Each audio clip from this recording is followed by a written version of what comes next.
자, 나 65세 넘었다. 한번 손 들어봐. 65세 넘었다.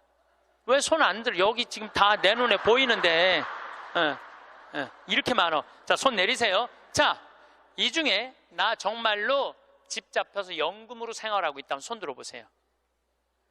지금 한 분, 두 분, 그러니까 제 말이 세 분, 네 분, 제 말이 맞아요. 지금 여기 한 1000여 분 있는데 거의 100명 중에 한 명만 집을. 그런데 이 집 잡혀서 사는 분과 집 안 잡혀서 자식한테 물려주겠다는 분하고 삶의 질은 또 달라요. 집 잡혀서 한 달에 150만 원에서 200만 원을 받아 사는 사람들은요, 근심 걱정 하나도 없대요.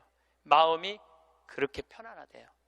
그런데 자식들 용돈 받고 집 물려줄 생각으로 용돈 받고 사는 분들은 어떤 딸은 자식이 10만 원도 갖다 주고 20만 원도 갖다 주고. 우리나라 평균 용돈이 10만 원이에요. 평균 부모님한테. 그럼 20만 원도 갖다 주고 30만 원도 갖다 줘. 근데 어떤 달은 100만 원도 갖다 줘. 100만 원도 갖다 주면 이 할머니가 그 돈을 못 써요. 왜 못 쓰는 줄 아세요? 다음 달에 얼마를 갖다 줄 줄 알고 이거 홀딱 닦았어. 그냥 계속 불안하게 사는 거야. 계속. 그럼 늘 불만 속에서 사는 거야. 내 인생의 주인공은 난데 남한테 계속 기대고 사는 거예요. 그러시지 마세요. 내 강의를 듣고 정말로 당신 스스로 갈비를 사 먹으러 간 할머니들이 나한테 편지 많이 해요.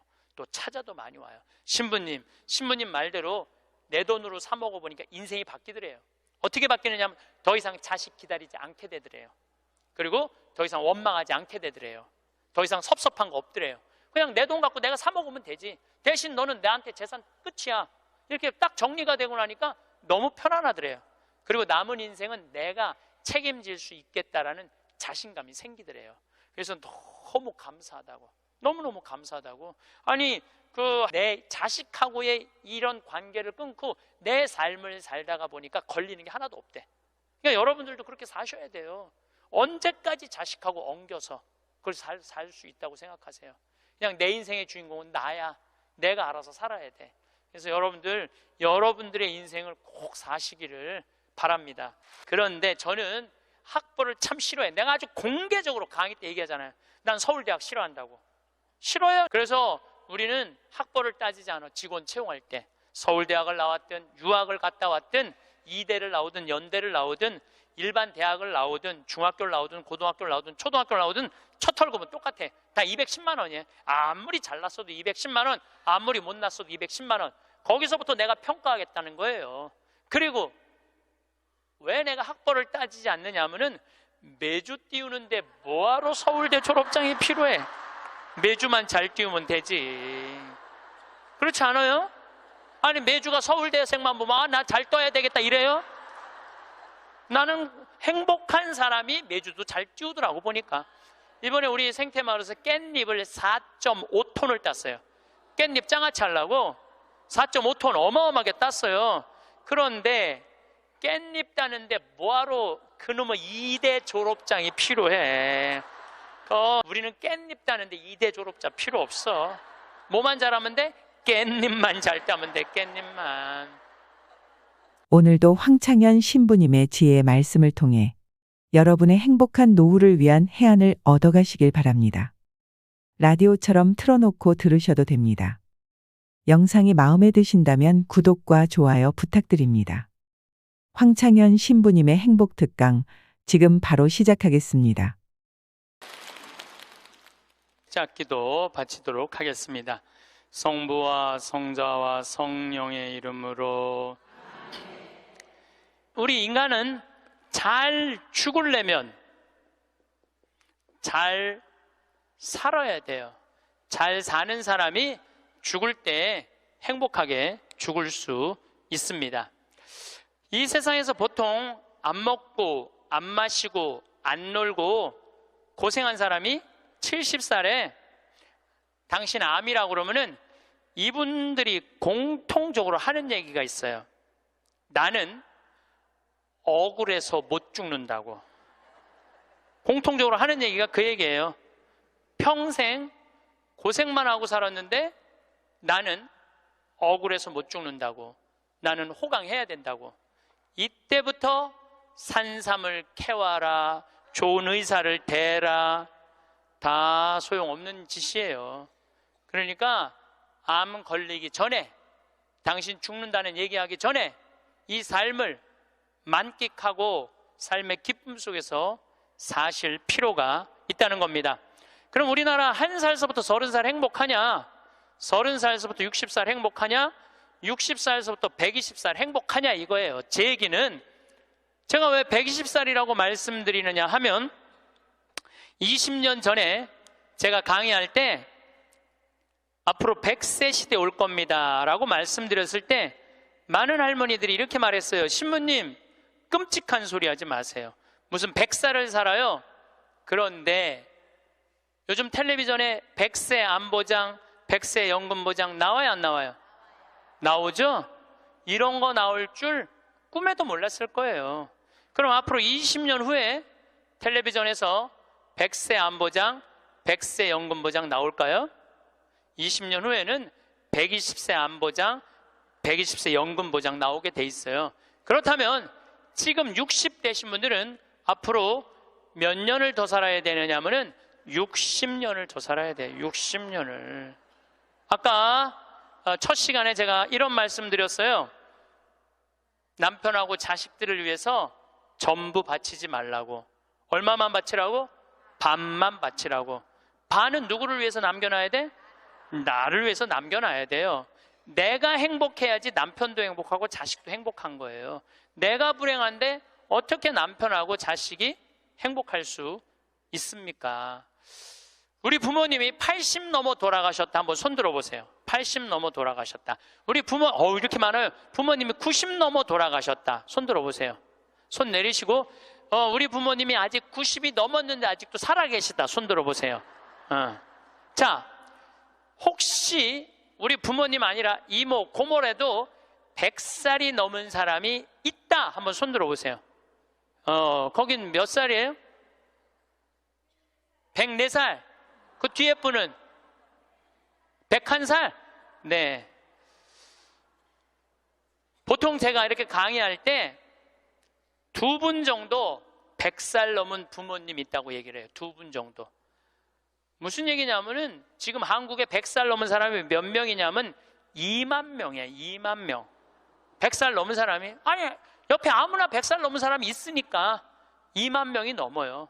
그럼 앞으로 20년 후에는 내가 보기엔 20만 명 훨씬 넘어요. 여기 그 대상자들 전부 앉아 있는 거예요.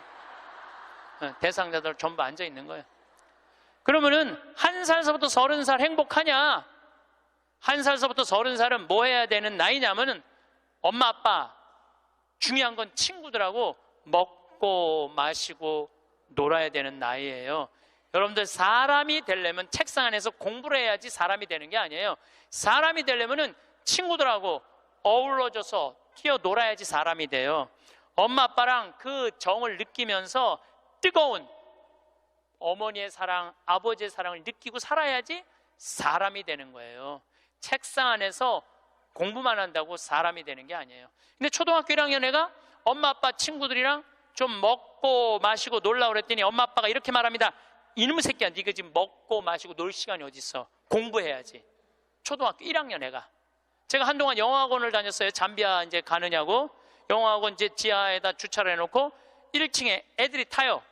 애들이 타면 초등학교 애들이 타는 거죠. 영어학원 온다고 타는데 요만한 애가 가방을 2개를 메요. 앞에 하나, 뒤에 하나. 내가 물어봐요. 너 몇 학년이냐? 초등학교 1학년요. 그래요. 이거 가방을 왜 2개냐? 이거 학교 가방, 이거 학원 가방. 딱 그래, 애들이. 또 요즘 애들 중에 내가 너무 놀란 애들이 있어. 들어올 때 보면은 가방 안 메고 와요. 여행용 캐리어를 끌고 들어와. 여행용 캐리어를. 네, 캐리어를 끌고 다니는 애도 있어요. 보면은. 이게 초등학교 애가 학원을 13개까지 다니는 애를 봤어요. 얘는 엄마 아빠 친구들이랑 먹고 마시고 놀 시간이 없는 애예요. 중학교 올라가면은요, 중학교 올라가면은 자율학습 해야지, 보충학습 해야지, 학원 다녀야지. 엄마 아빠랑 먹고 마시고 놀 시간이 어디 있어? 얘는, 인간은요 언제 행복하냐면은 먹고 마시고 놀 때 행복한 거예요. 이거는 내가 요즘 인문학 교수들 얘기를 들어보면 결론은 그거야. 근데 너는 나중에 행복해. 넌 지금 나중에 행복하려면 지금 먹고 마시고 놀지 말어. 그래갖고 먹고 마시고 놀지 못하게 해요.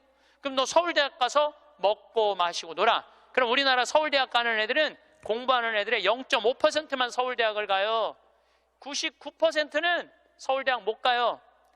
99%는 가지도 못할 서울대학 때문에 20년 인생을 다 날려버리는 거예요. 얘네들은 먹고 마시고 놀지 못하는 거예요. 그래서 얘네들 안에 뭐가 없느냐면 기쁨이 없어요. 얘네들 안에 뭐가 없느냐면 행복이 없어요. 친구가 있어야지 사람은 행복한 거예요. 친구가 없는 사람은 판단력이 떨어지게 돼 있어요. 친구가 없는 사람은 정보가 취약할 수밖에 없어요. 그 부모로부터 받은 후광 외에는 아무것도 없었던 거예요. 지금 와서 보니까 여러분들 자식들도 정말로 답답하게 키우고 싶으면 계속 학원 보내면 돼요. 예. 그러니까 제일 중요한 거는 먹고 마시고 노는 거예요. 그럼 얘가 30년 동안 30살 이후부터 너 행복해야 돼. 그래서 30살부터 얘가 삼성에 취직해갖고 행복할 수 있다고 생각하세요? 우리말에 이런 말이 있어요. 먹어본 놈이 먹고 놀아본 놈이 논다고. 먹고 마시고 노는 것도 아무나 먹고 마시고 노는 게 아니에요. 먹고 마시고 놀 줄 모르면은 얘는 나중에도 행복할 수가 없어요. 나는 직원들한테도 나중에 잘 안 해줘요. 언제 잘해줘? 지금 잘해줘. 지금 잘해주려면 지금 잘해줘. 예.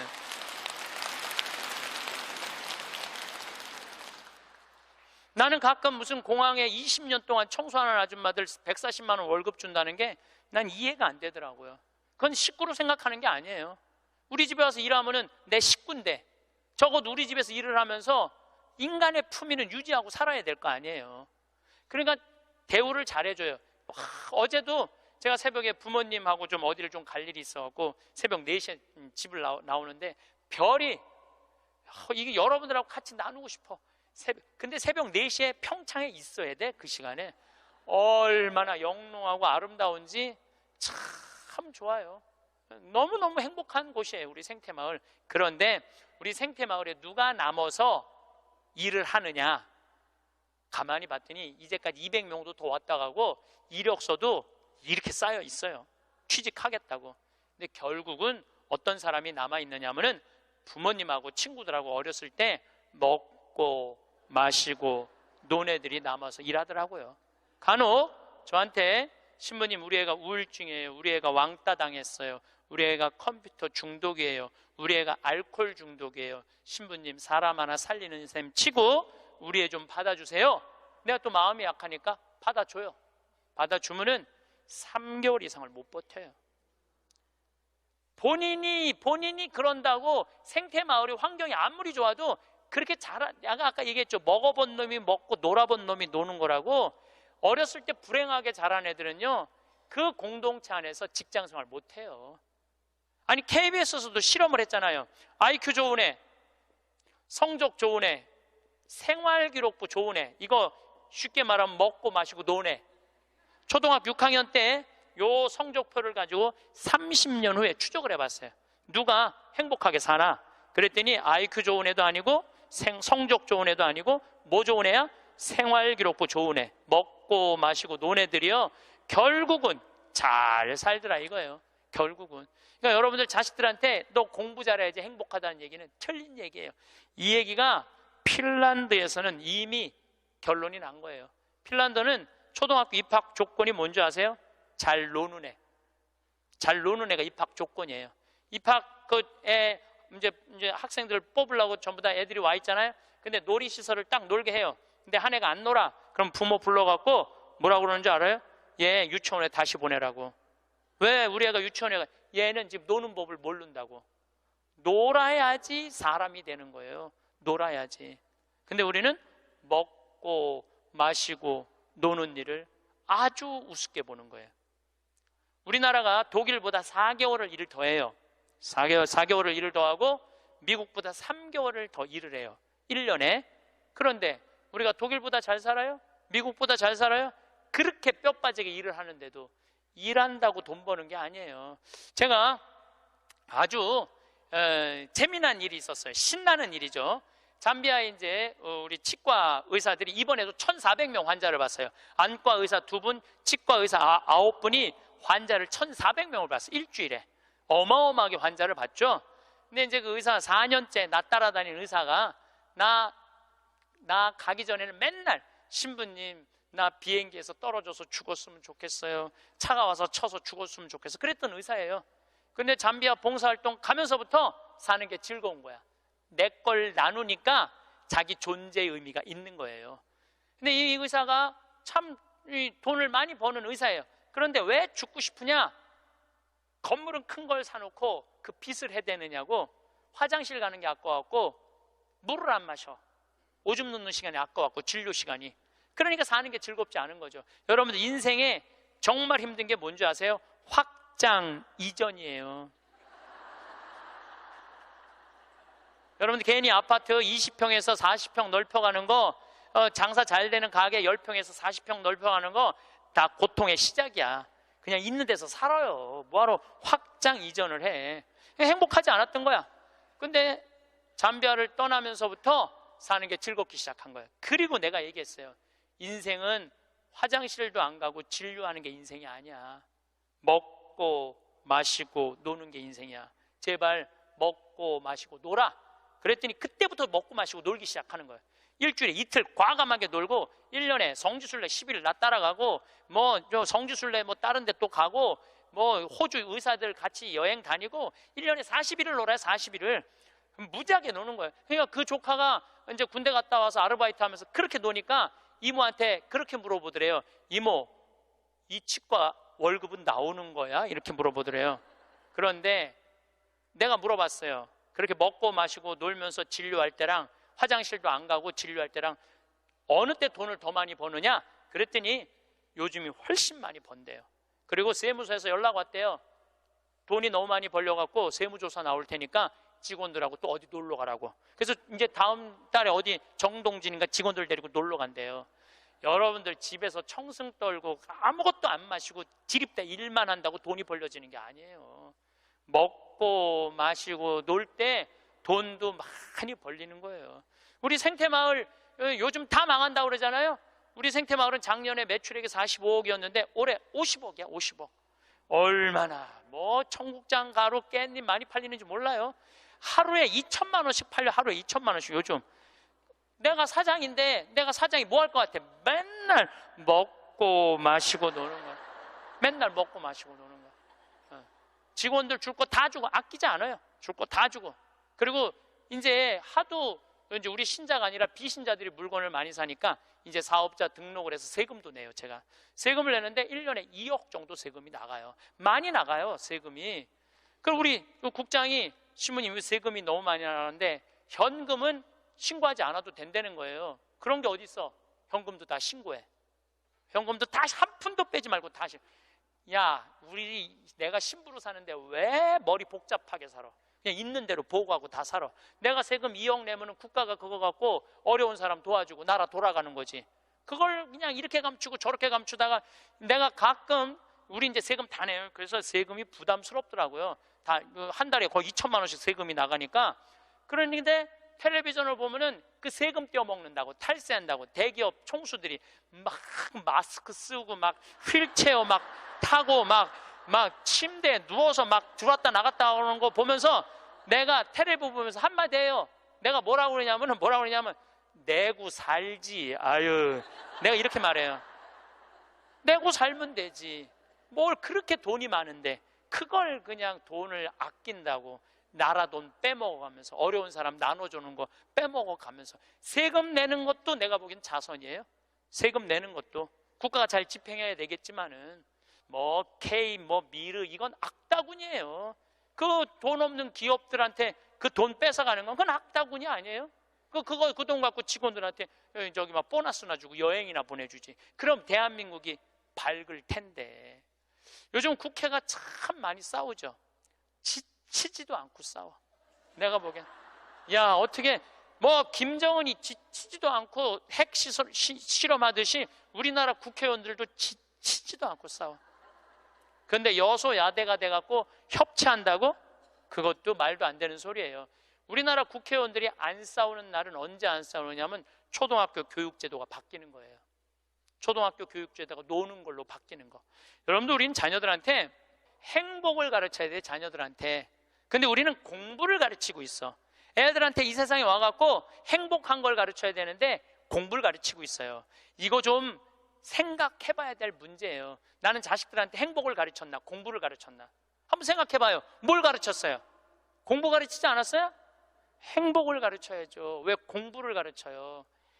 2006년에 우리나라가 1년에 10만 명씩 조기 유학을 보냈어요. 2006년에 그때 조기 유학 분불었어요. 얘네들이 딱 10년 지났어요. 결론이 나와 있어요. 지금 조기 유학 다 실패했어요. 90%가 다 실패했어요. 그러면은 초등학교 4학년, 5학년 애가 조기 유학을 떠나. 그러면 미국에 가면은요, 여권 심사대에서 막 영어로 막 물어봐요. 너 여기 왜 왔냐? 며칠 머무를 거냐? 뭐 때문에 왔느냐? 막 물어봐요. 그것도 한국말로 물어봐요? 영어로 물어봐요. 그럼 초등학교 4학년 애가 당황스러울 것 같아요? 안 당황스러울 것 같아요? 당황스럽죠. 그리고 미국에 딱 가갖고 수업을 하면은요, 아무리 한국에서 영어 공부 열심히 잘해도 못 알아들어요. 얼마 동안? 1년 동안 못 알아들어. 걔가 무슨 죄를 졌다고 1년 동안 말도 못 알아듣는 데서 고생을 해야 돼? 그리고 여러분들 인종차별, 여러분들은 잘 모르지만은 저는 정말로 외국을 많이 다니면서 확실하게 인종차별 느껴요. 신부인 난데도 아주 농담하는 애들 많아요. 너 뭐하러 혼자 사느냐? 막 하느님이 네 뭐 애인이냐? 막 이래가면서 웃기지도 않게 인종차별해요, 걔네들이. 그럼 초등학교 4학년 애가 그 인종차별을 다 겪는 거야. 그러면 한국에서 걔한테 유학 한번 보내려고 그러면 9.11 테러 이후부터 미국은 외국인을 공립학교에 받아들이지 않아요. 다 어디에 들어가야 되냐면 사립학교에 가야 돼. 사립학교는 중학교, 고등학교 1년에 4천만 원, 5천만 원이에요. 등록금이. 1년에요. 1년에 4천만 원, 5천만 원이에요. 3년에 5천만 원이 아니고 기숙사비 3천만 원이에요. 방학이 4번인데 거기 못 있어요. 부모 없으면은 한국에 들어왔다 나갔다 해야 돼. 그러면 얘는 혼자 간 애는 계속 들어왔다 나갔다 해야 돼요. 그럼 비행기 값 1,000만 원이야. 그럼 1억이 나가야 돼요. 유학 보내면은. 그럼 우리나라 대기업 연봉 1억이거든요. 1억이면은요, 아버지는 아무것도 안 쓰고 얘한테 다 보내야 돼. 아버지는 아무것도 안, 아버지도 먹고 마시고 놀아야 되는 사람인데 그걸 못 하는 거예요. 그러니까 자식하고 마누라 보내면은요, 더 아무것도 못 해. 그러니까 친구들도 하루 이틀 같이 놀아주는 거지. 저녁 같이 술도 못 먹자고 그래요. 내가 기러기 아빠들이랑 술 많이 먹었어, 옛날에. 먹어보면 그 얘기를 하면 정말로 가슴이 아파요. 그러면은 하루 이틀 그러다가 이제 혼자 술집에 가는 거야. 혼자 술집에 뭐 장미 뭐 이런 데 가면은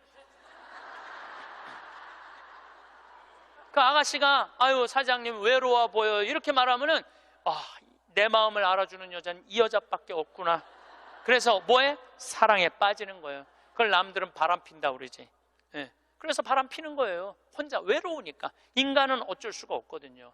그 시간에 집에 들어가고 아이하고 아내하고 해주는 거 맛있게 먹고 마시고 놀았으면 그 사람 바람 안 폈을 거예요. 대기업의 부장 정도 올라갈 사람이면 열심히 산 사람이니까. 그렇죠? 그러면은 애는 학교 가갖고 언어 안 돼, 인종차별 당해. 엄마는 또 미국 가갖고 애 학교 가면은 심심하잖아요. 거기서 또 놀고 있는 또 멀쩡하게 생긴 남자하고 또 외로우시겠어요, 사모님. 그럼 거기서 또 이제 또 바람 피고, 아빠는 한국에서 바람 피고 엄마는 미국 가서 바람 피고 애는 인종차별 언어에 갖고 정신 우울증에 걸리고 그런 일이 벌어진다니까요. 한두 집이 아니라니까요. 뭐를 위해서 애를 유학을 보낸 거예요? 뭐를 위해서? 다 집안 풍비박산 만들어 놓고. 그러니까 애한테 공부를 가르치면 안 된다니까요. 행복을 가르쳐야 돼요. 우리가 뭐를 해서 행복한지. 그래서 10년 동안 간 애들 중에 정말로 한국에도 아니고 미국에도 아닌 애들 많아요. 이건 아무것도 아니야. 대학 졸업하고 유학을 가면요, 얘 심지라도 있어요. 대학 졸업해서 유학 가는 애들. 근데 초등학교, 중학교 때 가는 애들은 심지도 없는 애들이야.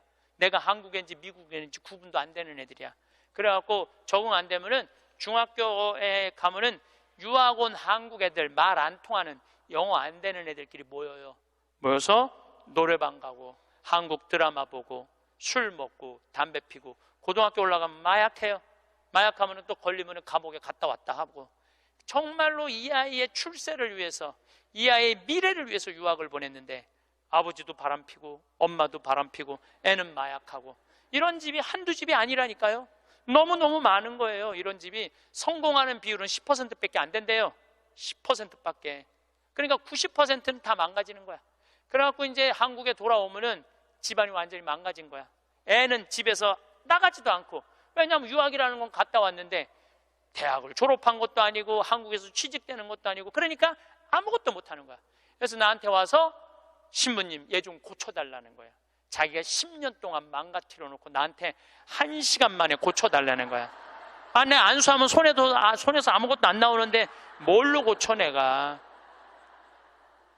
그런데 이제는 1년에 10만 명씩 가던 게 이제 3만 명밖에 안 가요. 왜?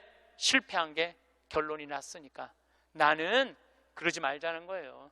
그 1년에 1억씩 유학비 보낼 돈이 있으면 그 돈 갖고 한국에서 엄마 아빠 자식이랑 행복하게 먹고 마시고 놀으라는 거예요. 그럼 이 집은 깨지지도 않고 애는 아주 건강하게 자랄 거예요. 우리가 아주 중요한 거를 놓치고 있는 거예요. 별거 없어. 인생이 뭐 그렇게 복잡해? 그리고 여러분들 출세, 그것도 해봐야, 난 텔레비전 보면서 출세하는 거 한낱도 안 부러워요. 뭐 민정수석 무슨 수석들 지금 그게 사람 사는 거예요? 저런 모습이? 차라리 그 자리에 안 가면은 거짓말도 안 할 거 아니에요. 그 자리에 가면 어쩔 수 없이 거짓말하고. 어떻게 보면 여러분들이 훨씬 행복한 분들이에요. 여러분들은 거짓말 일이 뭐가 있어?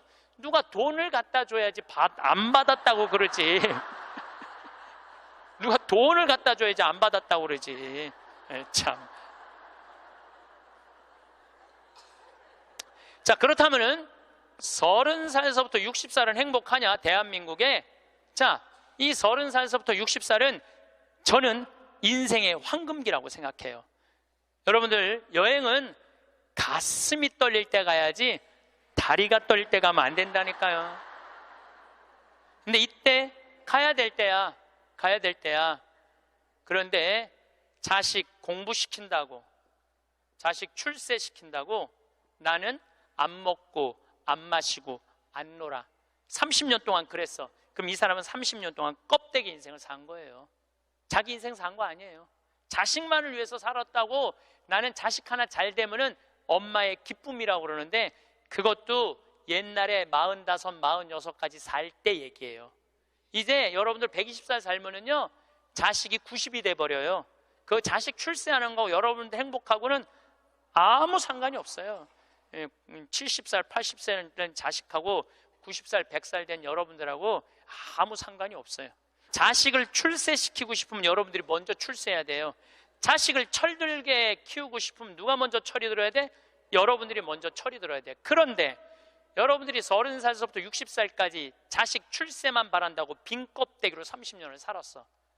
근데 여러분들이 철이 들 것 같아요? 지금 대한민국에 30살부터 60살 철든 사람이 얼마나 있을 것 같아요? 그래서 유학 보내고 자기는 한국에서 바람피고 아내는 미국 가서 바람피고 애는 정신병이 들어요? 철이 안 드는 거예요. 삶의 의미가 뭔지 모르고 살고 있는 거예요. 진정한 삶의 기쁨이, 진정한 삶의 행복이 뭔지 모르고 사는 거예요. 정말로 자식을 행복하게 키우고 싶어? 여러분들이 행복해야 돼요. 여기 이 셰익스피어가 아주 재미난 글을 썼어요. 중년에게 주는 9가지 교훈이라는 글을 썼어요. 한번 이 사람 한 몇 년, 한 400년 전 사람이 쓴 것 같은데 보세요.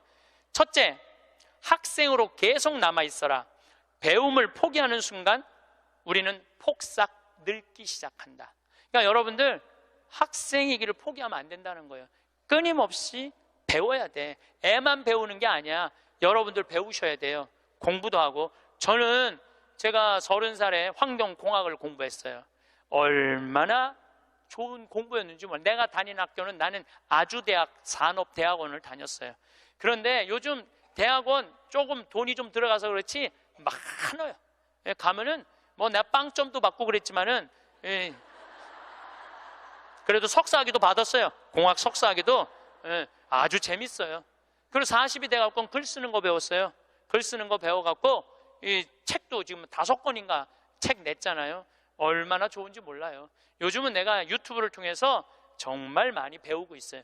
배우니까 참 재밌어요, 사는 게. 그러니까 여러분들도 배우는 걸 포기하시면 안 돼요. 둘째, 과거를 자랑하지 마라. 옛날 이야기밖에 가진 것이 없을 때 당신은 처량해진다.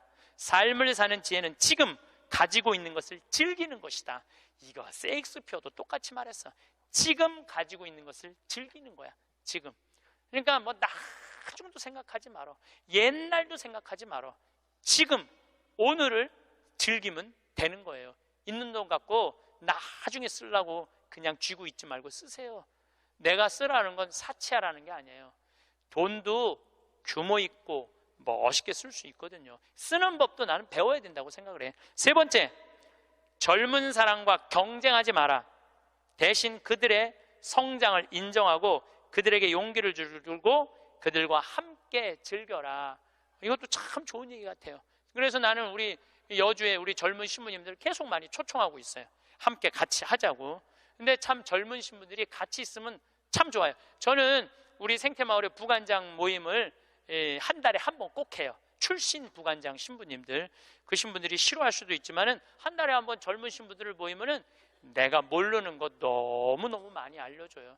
그들과 함께 즐길 수 있는 것만 해도 좋은 거죠. 넷째, 부탁받지 않는 충고는 굳이 하려고 마라. 늙은이의 기우와 잔소리로 오해받는다. 이것저것 챙겨나지 말라는 거예요. 우리 어머니가 그런 거 참 잘하는데 챙겨나지 말라는 거예요. 다섯째, 삶을 철학으로 대체하지 말아라. 삶을 살아라는 얘기예요. 로미오가 한 말을 기억하라. 철학이 줄리엣을 만들 수 없다면 그런 철학은 지워버려라. 삶을, 현실을 살아라는 얘기예요. 괜히 개똥 철학하지 말고. 여섯째, 아름다움을 발견하고 즐겨라. 약간의 심미적 추구를 게을리하지 말아라. 그러니까 제가 이번 주 이선이 대전 공연이에요. 서울에 공연을 보니까 없더라고. 우리 평창은 대전이나 서울이나 거리가 똑같아. 그래서 이제 대전으로 가는데 점점 나이를 먹으면 먹을수록 공연도 많이 가요. 저는 여기 이 삼성 여기 뭐 스퀘어인가 여기 공연 많이 와요. 예술의 전당도 많이 와요. 많이 와야 1년에 많이 온다고 그래요. 1년에 두세 번이야. 그 두세 번이라도 공연을 즐길 수 있으면 삶이 굉장히 풍요로워지더라고요. 또 일곱째, 늙어가는 것을 불평하지 마라. 가엾어 보인다.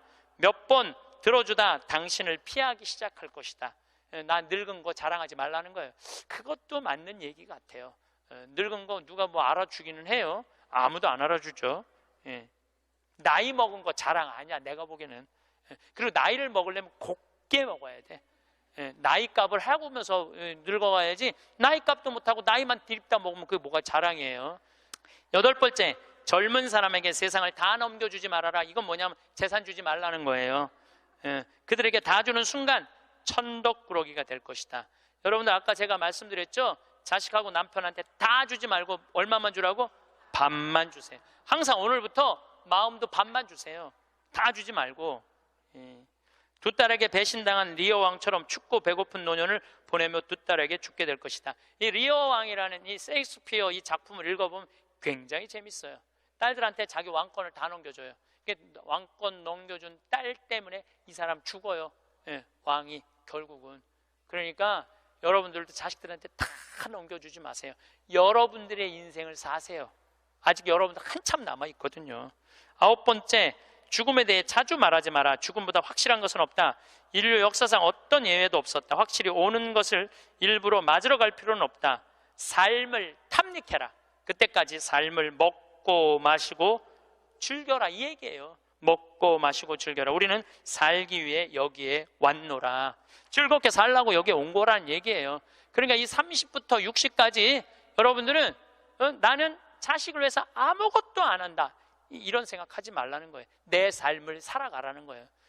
그러면 60살서부터 120살은 행복하냐?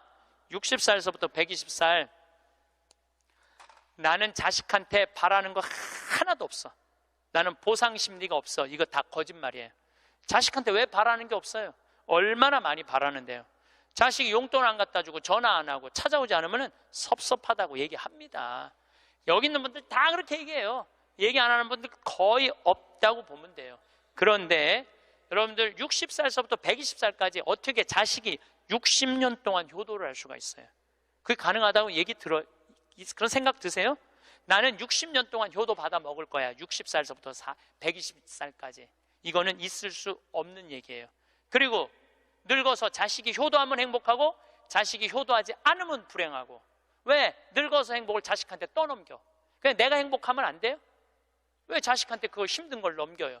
그리고 여러분들 자식들 중에 여러분들 집에 태어나고 싶어서 태어난 놈은 한 놈도 없어요. 여러분들이 좋아서 난 거지. 그러니까 뭘로 끝내야 되냐면 키운 걸로 끝내야 돼. 그런데 보상 심리가 있어요. 내 자식이 의사야. 그러면 내 주머니에 돈이 1,000만 원 있어도 이 할머니 절대 너 돈으로 가서 안 사 먹어. 뭐라고 그러냐면 왜 내가 내 돈 주고 사 먹어? 잘난 의사 있는데 나는 의사 아들이 와서 사줄 때까지 나는 기다릴 거야. 기다려. 1년이고 2년이고 기다려. 의사 아들이 와서 사줄 때까지. 근데 여러분들 자식이 무슨 무당이야? 막 수술하다가 엄마가 오늘 갈비 먹고 싶어 하네? 내가 가서 갈비 사줘야지. 전화해요. 엄마, 내가 막 수술하다가 생각이 나는데 엄마 오늘 갈비 먹고 싶었지? 내가 오늘 가서 사줄게 라고 전화하는 자식은 대한민국에 단 한 명도 없습니다. 지금 70, 80 된 나 갈비 먹고 싶은 거 누구만 알아? 나만 알아요. 여러분들 이걸 아셔야 돼요. 여러분들은 자식 생각밖에 없지만 자식은 여러분들 생각 없어요. 그건 확실합니다. 왜냐면 이게 실험의 결과가 나왔어요. 어떤 실험을 했느냐면 요즘은 사랑의 감정을 촬영할 수 있대요. 그래갖고 할머니들한테 젊은 자식들 사진을 보여주고 뇌파 촬영을 해보니까 막 그냥 뇌파가 난리도 아니라는 거예요. 자식 사랑의 감정 잘된 자식은 좋아갖고 막 난리고 못된 자식은 그게 안타까워갖고 막 난리가 아니라는 거예요. 그러니까 여러분들은 지금 자식 보면은 내가 막 진동을 해. 사랑의 감정이. 그런데 자식한테 늙은 엄마 사진을 보여주고 뇌파 촬영을 해보니까 아무 반응이 안 일어나는데. 내가 이거 KBS에서 봐서 KBS에서 의사들이 실험하는 거를. 그러니까 여러분들은 자식 생각하는 거하고 자식이 여러분들 생각하는 거하고는 이건 차원이 달라요. 차원이. 정말 생각 없어요. 저도 어머니 아버지 86, 84살이에요. 그런데 내가 막 신부됐을 때 어머니 60이었을 때 어머니가 그랬어. 늙으면 죽어야 된다고. 그때 이제 효도할 때가 됐는데 죽으면 안 되지. 그래갖고 어머니 아버지 모시고 파리, 로마, 이스라엘, 베이징, 우리나라 금강산, 백두산, 우리나라 좋다는 데는 온천 다 모시고 다녔어요. 왜 모시고 다녔느냐 하면 죽는다니까. 빨리 보여줘야 될 거 아니야. 죽기 전에 5년 동안. 근데 요즘은 어머니가 늙으면 죽어야 돼 그 소리 하면 막 화가 나요. 왜 화가 나냐면 그 얘기한 지 24년이 지났어. 24년. 죽을 기미가 안 보여요. 요즘 어떻게 잘 드셔서 그런지 완전히 얼굴이 새색시 같아. 새색시. 얼마나 이쁜지 몰라. 그러니 죽겠어요? 안 죽어요. 그럼 24년을 내가 효도를 할 것 같아요? 5년 하고 끝났어요. 나도 5년 하고. 요즘은 나 강의 막 다니다 보면 한 달 동안 한 번도 생각 안 할 때 있어요. 한 번도. 근데 어머니는 아침에 일어나고 제일 먼저 나 위해서 묵주기도 20단 한대요. 하루 종일 아들 생각하는 거지. 집에 가보면 온통 내 사진이야. 그냥 온통 내 사진. 그런데 놀라운 건 우리 사제관은 어머니 아버지 사진 하나도 없어요. 하나도. 그런데 나만 그렇겠어요? 여러분들 자식들 먹고 살기 바쁜데 생각 안 해요. 그러니까 이제 내 인생의 주인공은 누구라고 생각하면 돼? 나라고 생각하면 돼. 우리나라 노인이 지금 700만 명이에요. 65세 이상이. 그러면은 부부가 산다고 하면 350만 세대죠?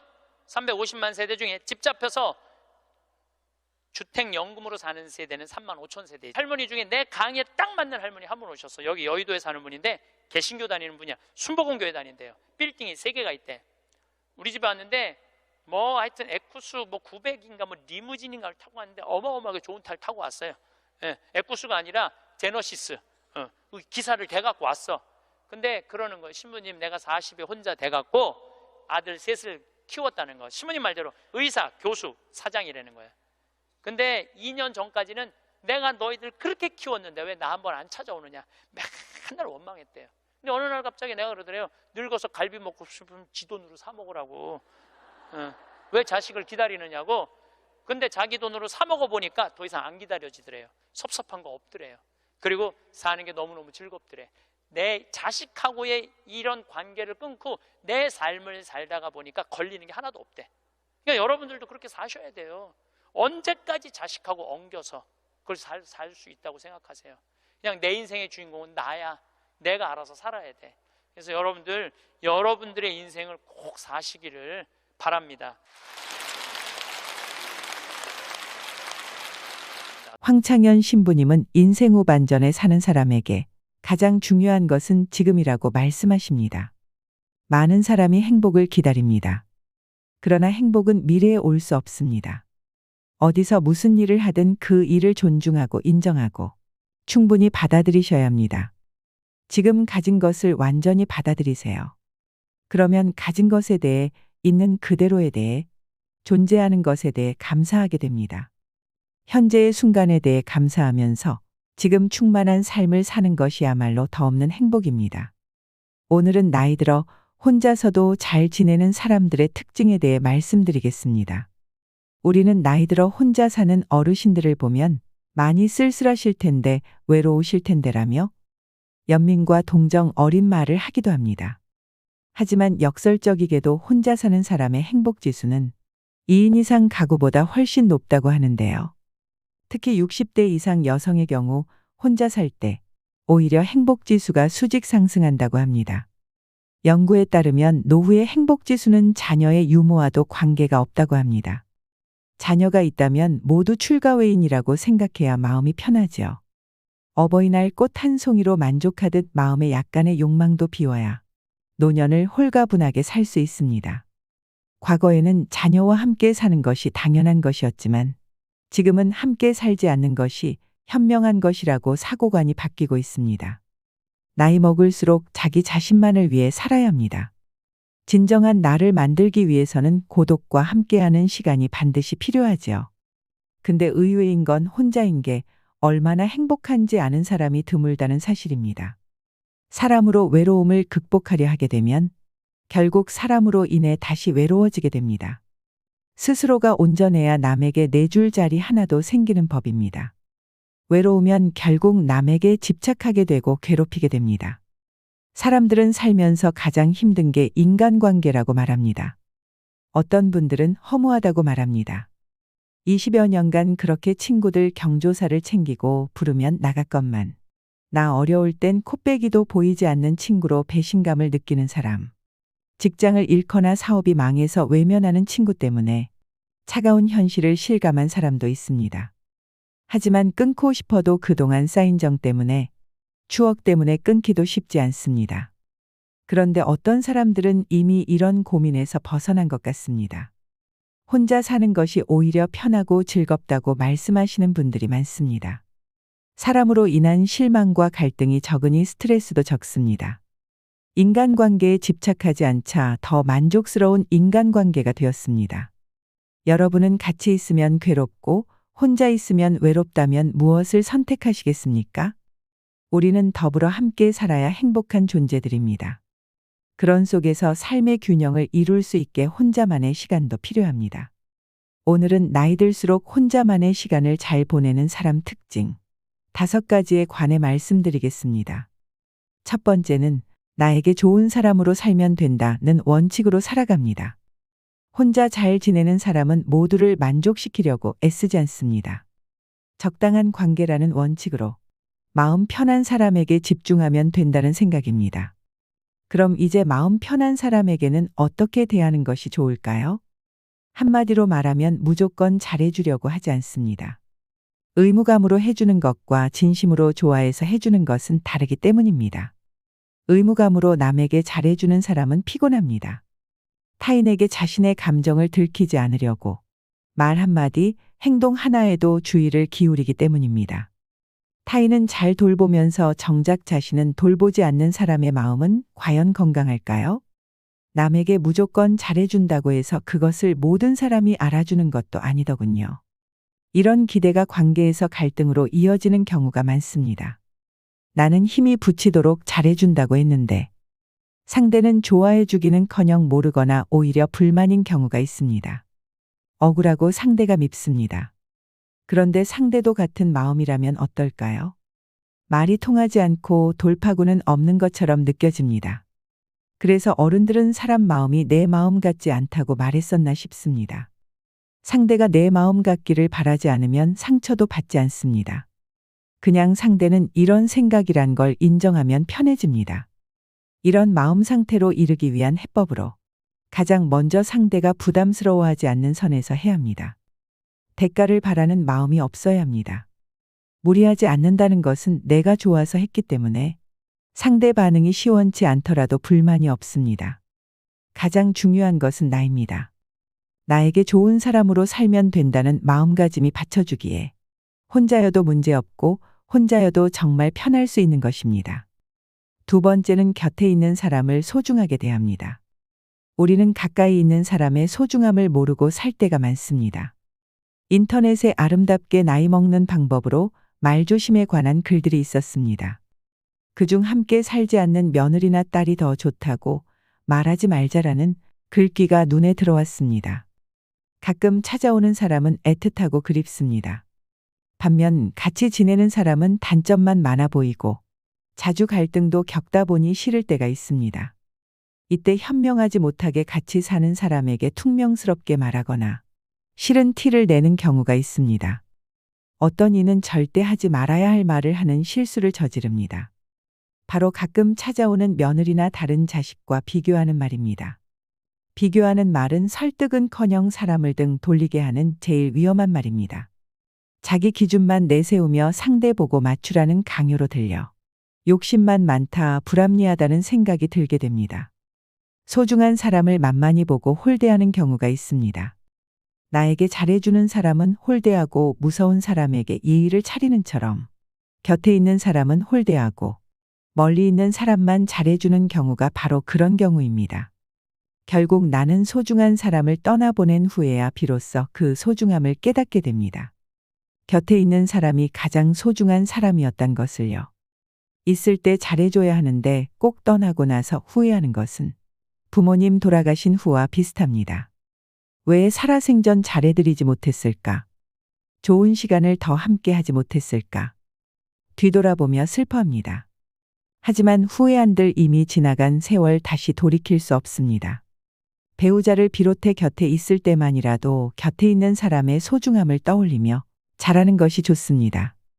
잘해줄 때도 그것이 고마운 줄도 모르고 더 잘해주지 않음을 속상해합니다. 소중함을 망각한 언행은 삼가야겠습니다. 편하다고 선을 넘는 언행을 하다 보면 주변 사람은 지쳐 떠납니다. 개인적으로 곁에 있는 사람의 범위를 확대했으면 하는 바람입니다. 가족을 넘어 내 곁에서 조용히 묵묵하게 있는 사람들도 있습니다. 가까운 사이, 친한 사이가 아니지만 인연을 맺고 있는 사람들 중에 고마운 분들이 있습니다.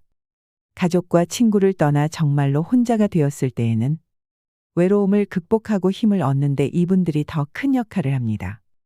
그러니 자기 주변 사람들을 한번 둘러보고 소중한 인연을 지키기 위해 노력해야 됩니다. 세 번째는 도전을 두려워하지 않습니다. 고독을 즐기는 사람들은 나이에 상관없이 의미 있는 도전을 합니다.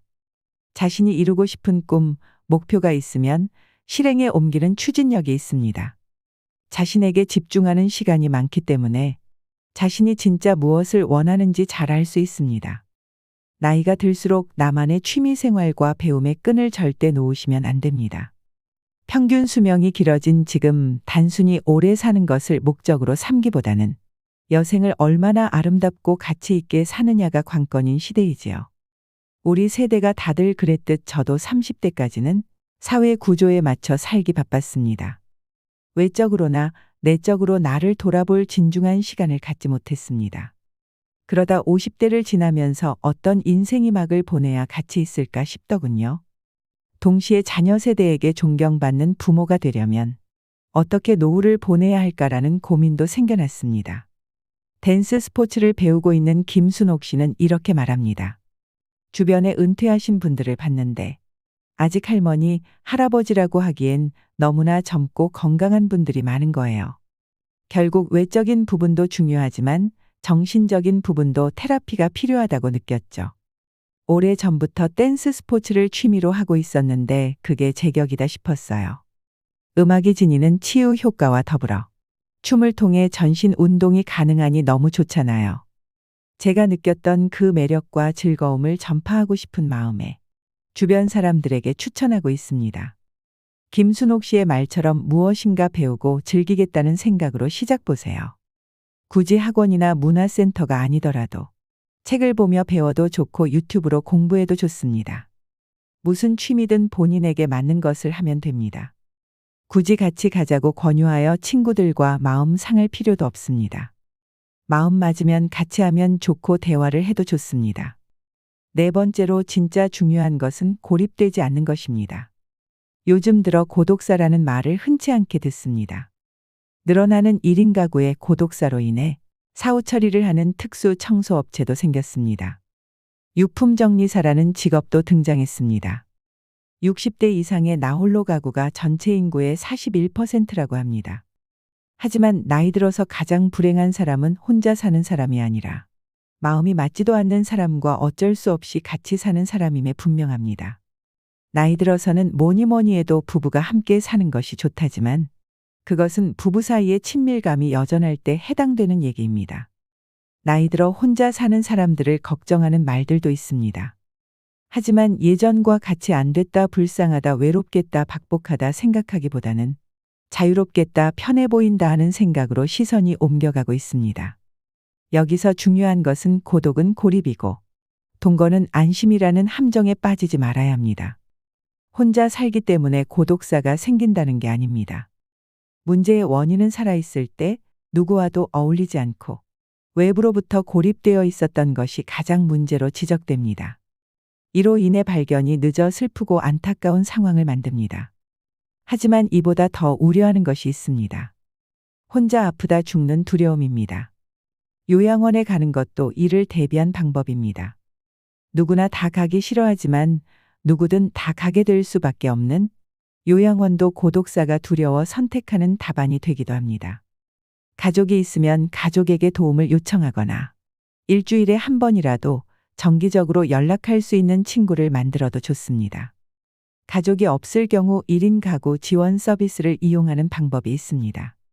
정기적으로 방문하는 동네 사회복지사와도 연계되어 있다면 최소한 고독사의 공포에서는 벗어날 수 있습니다. 주변에 나이 드신 분들의 이야기를 들어보면 자기 아픈 것도 걱정이지만 자식이나 다른 사람에게 짐을 지우는 걸 그렇게 걱정합니다. 그래서 치매를 더 두려워하시고 무섭다고 하십니다.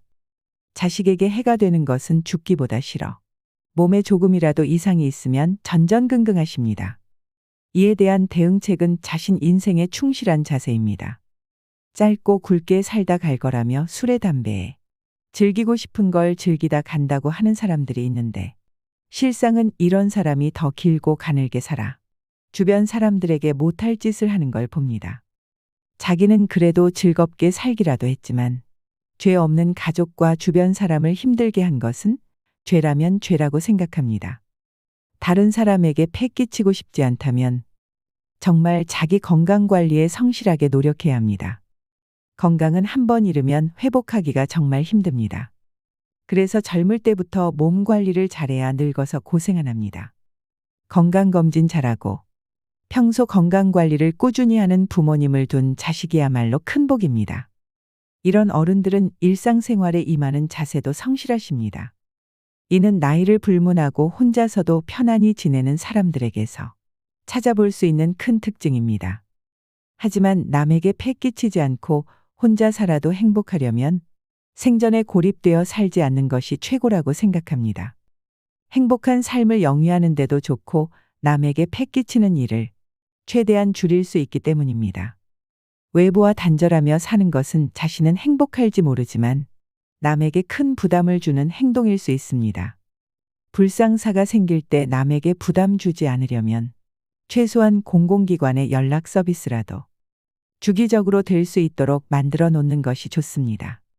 노인들을 위한 정부 시스템을 잘 활용해야 합니다. 잘 모르시겠으면 마실사마 동사무소라도 찾아가서 직원에게 도움을 청해 보시기 바랍니다. 아니면 평소 서로의 생사만이라도 자주 묻을 수 있는 가까운 친구 한 명이라도 만들어 놓는 것이 좋습니다.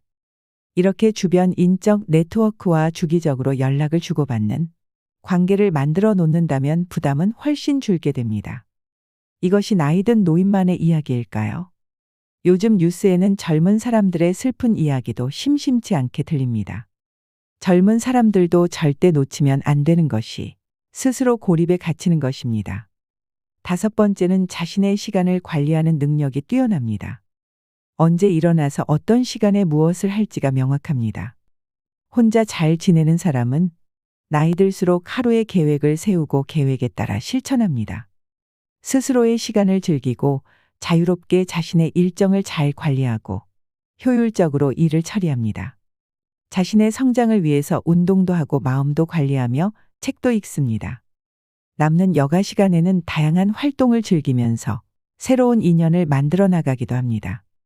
취미 동호회나 다양한 모임에 참여하여 자신의 관심사를 공유하고 새로운 친구를 만들 수 있습니다. 혼자 잘 지낸다고 해서 사람을 기피하는 것이 아닙니다. 때와 장소에 따라서 사람들과 잘 어울립니다. 또한 이를 통해 자신의 자립심을 강화할 수 있으며 자신의 목표를 달성하기 위해 노력합니다. 내가 무엇을 했을 때 행복감을 느끼는지 잘 알고 있습니다. 책 읽기, 요리하기, 운동하기 등 자신만의 관심사를 즐기는 것은 삶의 질을 높이는 중요한 요소입니다. 이를 통해 자신에게 자부심을 가질 수 있고 스트레스를 푸는 효과도 있습니다. 혼자 있는 시간에 목표로 한 것을 차근차근 이루어갑니다. 보통은 나이가 들어서 무언가를 다시 시작한다는 것에 대한 두려움이 있게 마련입니다. 그러나 고독을 즐기는 사람들은 평소에 꾸준한 내적 성찰로 내면에 힘이 있으니 자기 확신이 있습니다. 이런 내적 힘이 나이에 상관없이 또 두려움 없이 자신이 원하는 것을 포기하지 않고 이루어갈 수 있게 만드는 원동력인 것입니다. 오늘은 나이 들어서도 혼자 잘 지내는 사람의 특징에 대해 배워보았습니다. 바쁘지 않아 보이지만 혼자 잘 사는 사람들은 항상 뭔가 만족을 느끼는 일을 하고 있습니다. 일정이 빡빡한 사람도 있습니다. 남이 찾지 않아도 항상 갈 곳이 있다는 사람, 즐겁기만 합니다. 서로 상반돼 보이지만 자기 시간을 알차게 보냅니다. 봉사, 자기가 하고 싶었던 일 등 형태는 달라도 마음에 성취감을 주고 여기서 소소한 행복을 느낍니다. 작은 것에서도 감사함을 느낍니다. 사는 게 의미 없이 느껴질 때가 있습니다. 삶의 의미를 찾아 도서관에 가서 책도 읽어보고 좋은 분들의 말씀도 들어봅니다. 하지만 아주 단순한 것에서 삶의 의미를 발견하시는 분들이 있습니다. 삶의 의미를 느낀다는 것이 남을 돕고 가치 있는 일을 하는 것만 있는 것은 아니라는 생각이 들었습니다. 주어진 인생을 살아내는 것도 의미 있게 사는 것이라고 생각합니다. 의미라는 것이 별것이 있을까요? 작은 것에도 감사하는 시간이 많다면 그 사람의 인생은 이미 성공하고 의미 있는 인생이 아닐까 생각합니다. 감사하는 마음이 아니더라도 이 순간을 짜증내거나 신세한탄하며 지내지 않고 사는 것도 주어진 삶을 잘 보내고 있는 것이 아닐까요? 내 인생에 의미 있는지는 남이 판단하는 것이 아닙니다. 내가 판단하는 것입니다. 지금까지 살아있다는 것은 살아남았다는 것을 뜻하기도 합니다. 죄짓지 않고 남에게 불편 끼치지 않는다면 인생의 의미까지 남의 판단에 의존할 필요가 있을까요? 혼자 잘 사는 사람들의 모습에서 이런 모습을 엿볼 수 있었습니다. 여러분의 행복한 노후를 결정하는 열쇠는 무엇일까요? 이 순간 자기의 의식 수준입니다. 그러므로 긍정적인 변화를 위해서는 내맡김이 그 무엇보다 중요합니다. 있는 그대로의 지금 이 순간에 내맡겨 완전히 현존하게 되면 불행한 과거는 힘을 잃게 됩니다. 여러분에게는 과거가 더 이상 필요하지 않게 됩니다. 지금이 바로 그 열쇠입니다.